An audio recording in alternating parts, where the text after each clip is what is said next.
అకనూరు మురళి ఇంకా ఈయన మేధావి అని చెప్పలేము, మేధావిలో సగభాగం అన్నమాట. ఈయన తెలివి కాదు, అతి తెలివి, అధిక తెలివి అంటారు ఈయనది. సో ఈ అకనూరు మురళి అంటే ఆయన విద్యా కమిషన్ చైర్మన్ అయ్యిండు.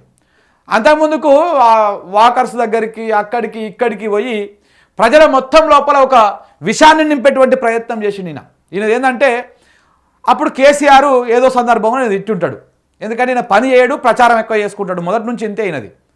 ఈ అకనూరు మురళి అంటే ఆయనది పనేమో తక్కువ, ప్రచారమేం ఎక్కువ. సైకిల్ మీద పోవుడు, ఆడికి పోవుడు, ఈడికి పోవుడు, చేయాల్సిన పని చేయమంటే అది చేయకుండా ఇట్లాంటి సినిమా స్టోరీలు చేస్తూ ఉంటాడు.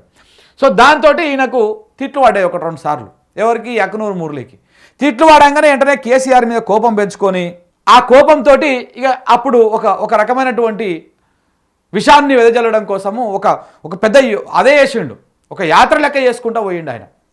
₹1 కోటి తీసుకున్నాడు, మన ఒక విద్యా కమిషన్ చైర్మన్ తీసుకొని ఆయన నుంచి దానికి ఏడ కనబడతలేడు. పోనీ ఇదన్నా ఏమైనా అద్భుతంగా చేస్తున్నాడు, ఏమన్నా ప్రజలకు అక్కడికి వచ్చేటువంటి విషయాలను చెప్తున్నాడు, ఏమైనా ఉన్నాయి అంటే అది కూడా ఏం లేదు.